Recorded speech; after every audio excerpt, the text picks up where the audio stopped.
Okay, good morning. I've been doing some bark hunting yesterday and I found a few nice pieces. And the trouble with wild bark, the, the ones you collect yourself, is either it's too dead or not dead enough, meaning that it's falling to pieces when you pick it up, which is really frustrating because that's usually the prettiest wood.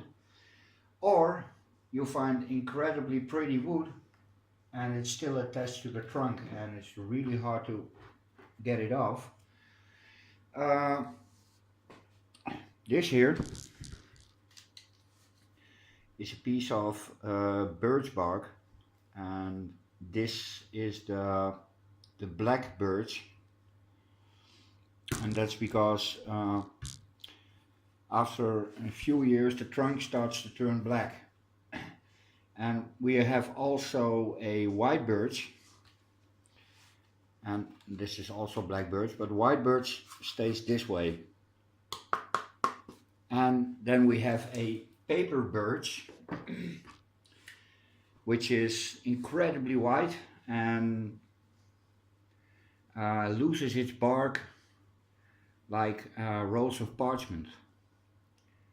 And I once even wrote letters on it, and that works fine, hence the name paper birch. This is a piece of beech bark, and I already have a piece of the same trunk even, and the syrup Tolkien is on that one, and it's doing great. So this would be a nice piece for a small obsidian. But this is by far the nicest piece because it fits to a project I want to do. This is either Douglas fir or western hemlock, and those come from the west coast of America, and they were brought here for wood production, and they grow to, well, let's say 25 meters here in Holland. And where they should grow in America, they can reach 60 to 80 meters. These are enormous trees. But we don't have enormous trees in Holland. The tallest one is 46 meters, and that's a cypress, and it stands on royal ground because it's in the palace gardens of the palace of our former queen. This is thin wood. As you can see, it's only a few millimeters, 4 at the most, but it has the added bonus that it's one piece. And do I have any, wait a minute. Most trees, if not all, with a coarse bark do this. After a while it splits into small bands and it's really floppy, and this one doesn't. I'm not sure what it's going to do when it's fully dry, because I harvested yesterday, but in small pieces it should work. But one piece, this one, I wanted to use for a project with a special orchid, and I believe Ed from Ed's Orchids has one, and recently had it in bloom and I just fell in love with it. It's a tiny orchid. It's called Barbosella, and I believe the flowers are not much bigger than a matchstick, even smaller. And the orchid itself looks like duckweed, so I call it a duckweed orchid. And it spreads out like a mat, and this would be fantastic. I could even mount a few tiny dendrobiums. You remember I had a Dendrobium minutiflora, florum, and that died after it fell off the rack with the rest of my orchids. But here and here, yeah, would look great. Barbosella all around, and a few small green flowered dendrobiums.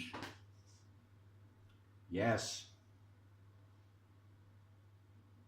Now wait for better weather so I can order, because we had a nippy night. But yay, that's future speak. I have something important to do today, and we're going to do that. This is Dendrobium nobile, and I got tricked by that name. I already had a few nobiles, so I thought, well, this is a pretty flower, so let's buy it. Turns out that this is, first off, a very old plant, and second, it's a species, so it's difficult. And yesterday I was told that this absolutely needs a winter rest, but there's more going on. It's giving me new growth, and if every growth it had would have lived, I would have had a big bush right now on both. These are, well, yeah, it came as one, and then I unpotted it, and it miraculously, yeah, English, turned out to be two. But the main problem, and it happens so often that I already established that it's not my fault. At a certain age, it starts to rot, and only the terminal leaf, and that stays for a while, and then it starts to shrivel and die back. And you can see how I have a new growth coming, and well, this is actually a keiki. So this is a basil keiki on a keiki. But yeah, that's about everything it does. Same with this one. And you can see here, new growth, both ejected. And here we have the same problem again. It starts to rot at the terminal. And why?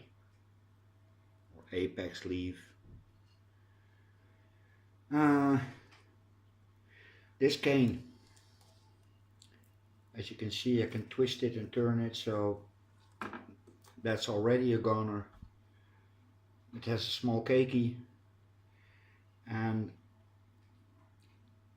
here you can see the keiki starting. Here's a nubbin, a nubbin, a nubbin, nubbin. Other side as well. Now this could be flowers, could be keikis, but I want to know what it does under the moss. It's probably not much. So I'm gonna wet these and start taking off stuff. yay, a towel.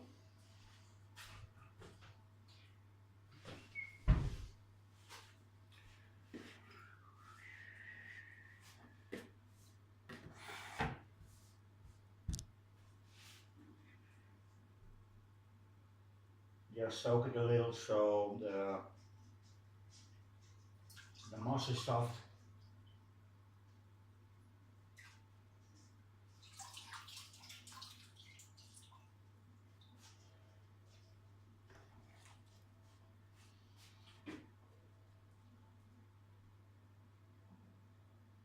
I'm sorry, I should have paused you.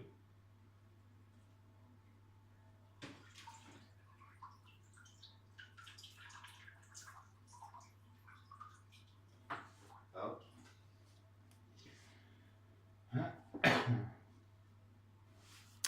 Now I could do all kinds of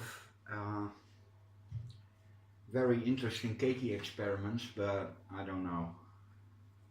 Is it worth it? Could be that this one is just diseased or old, yeah.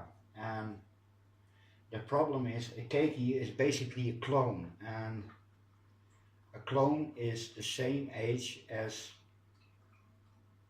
its parent. So if you clone a 20-year-old plant, the clone is already 20 years old. Maybe not in age, but genetically speaking, it's 20 years old. Look it up. Okay, scissors.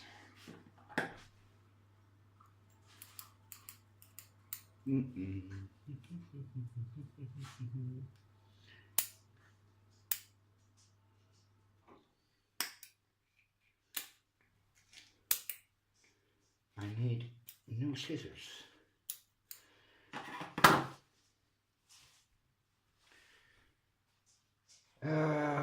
Yes.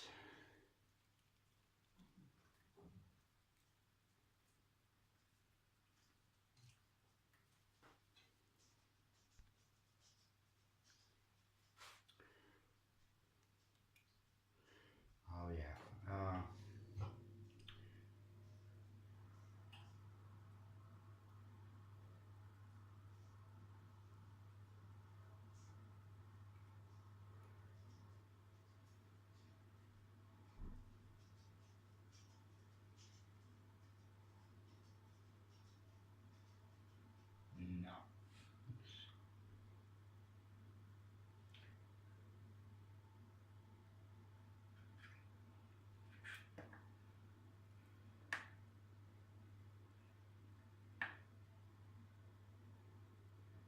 No, this is...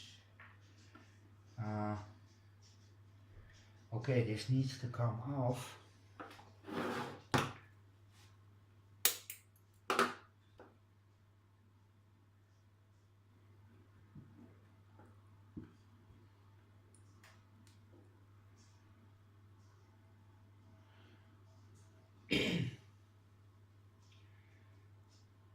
Well, the large canes didn't do anything. This is the same root system I mounted it with, so that's a goner. Yay. Yeah, there's just not enough energy to...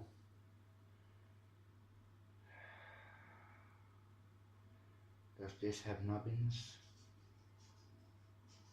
No. Okay, that's one. I'm not going to mount that one again.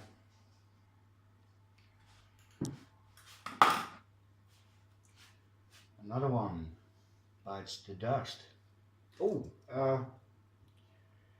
have you seen Bohemian Rhapsody? It's a good movie. Really sad movie, I thought.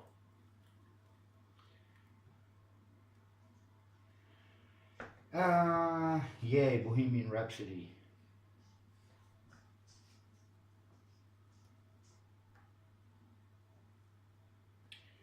Oh yay, oh yay. Oh, well, that's a goner.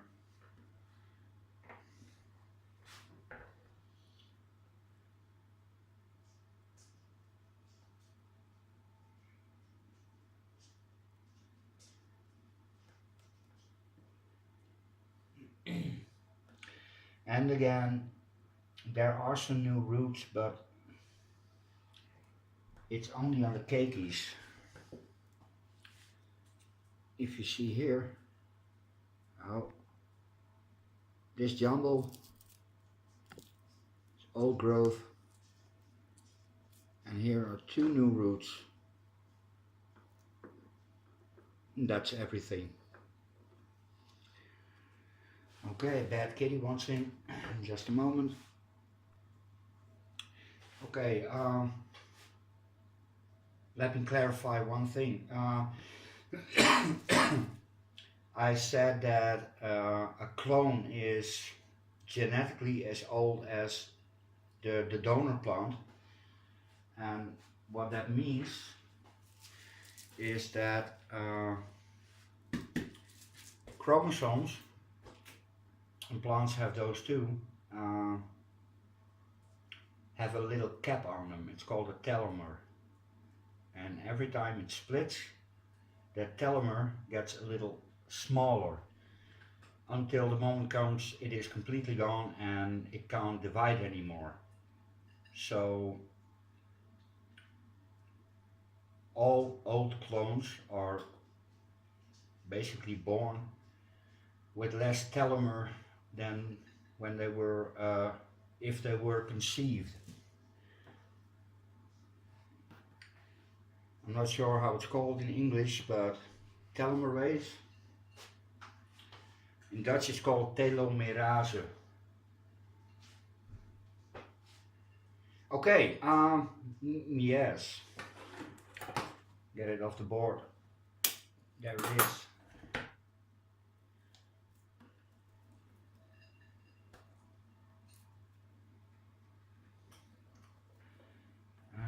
Well, it did some work on rooting, but not enough. Hey kitty. Nou, met mooi lezen niet in. En de baas niet lastig vallen.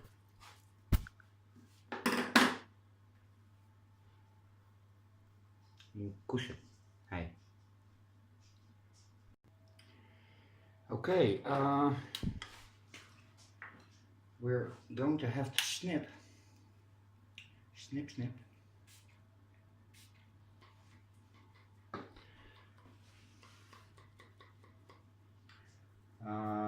Yeah. This one can come off.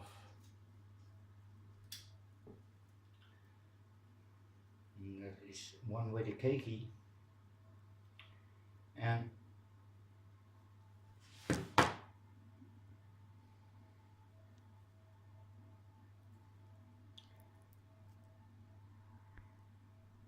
there we are.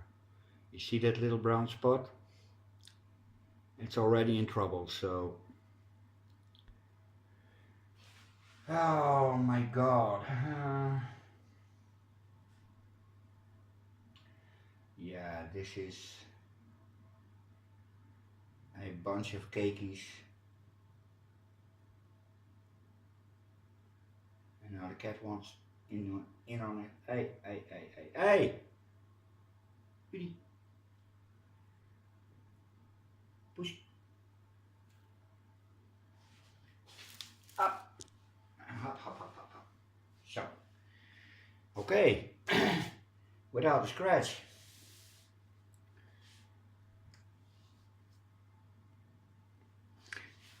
Nee, ik wil die in het hek. Hoor op. Okay, I cleaned up the rhizome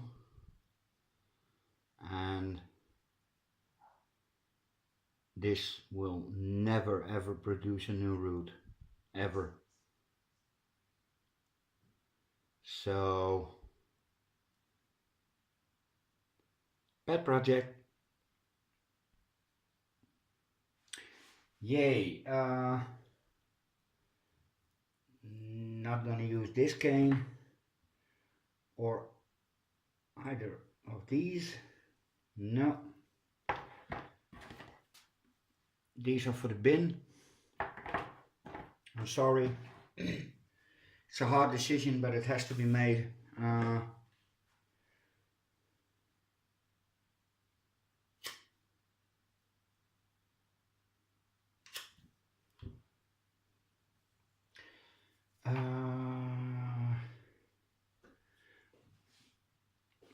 Alcohol.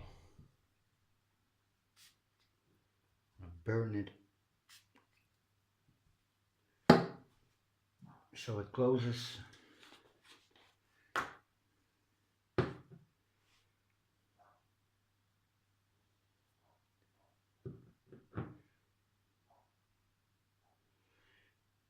More is not enough, so let it rip.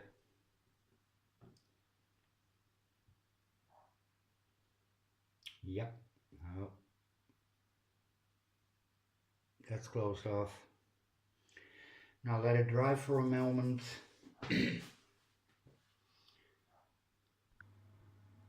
Yeah, we're rolling again. I prepared a little bed of moss. Let it soak up the water. Yeah, this is going into the bin. Nobody.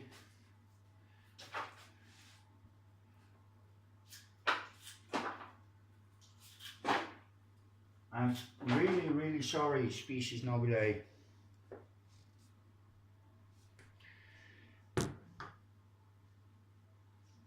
You see, he likes the smell of moss.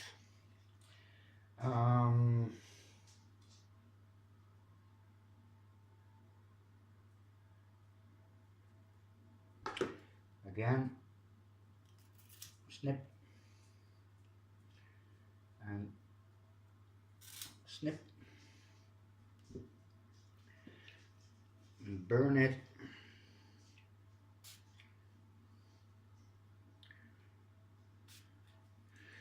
And close it off.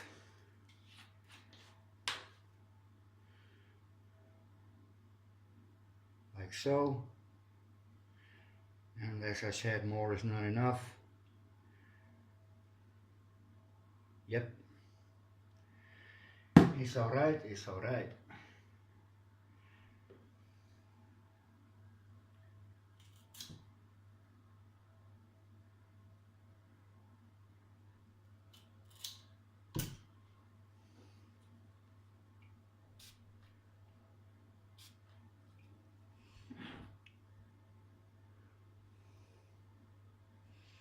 He recognizes the sound of the pump. It's a warning sound.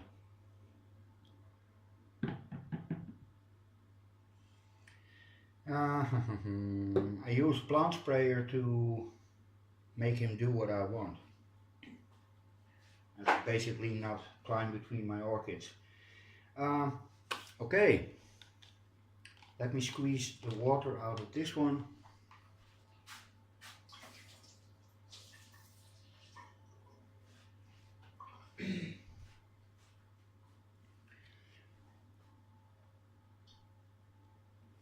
And gently make a little bed of moss.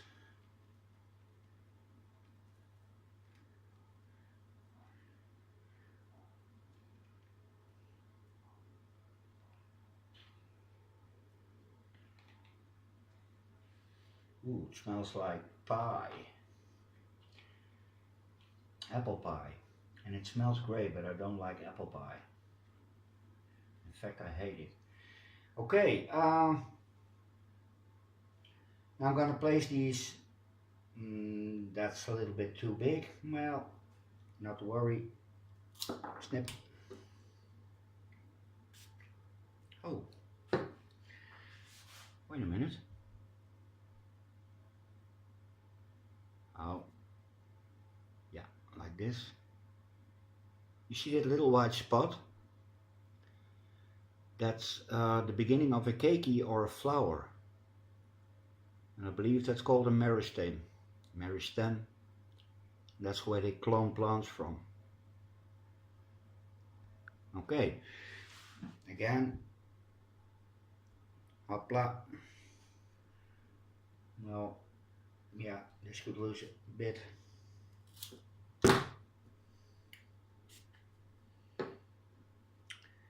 I really love looking inside this stuff. It's incredibly interesting.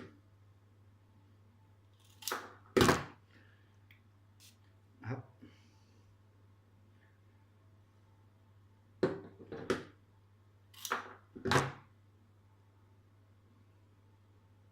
Oh,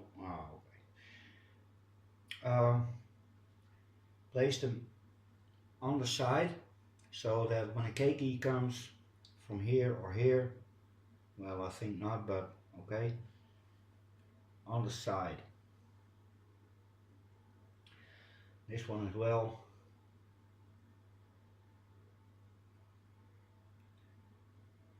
Just place them on the moss.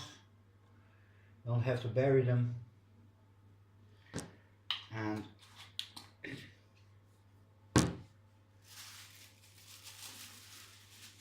a little plastic bag.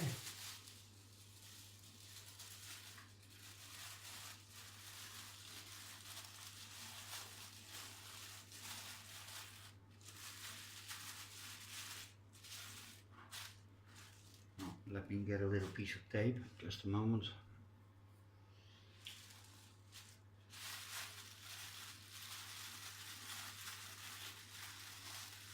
Like so, and like so, and now like so.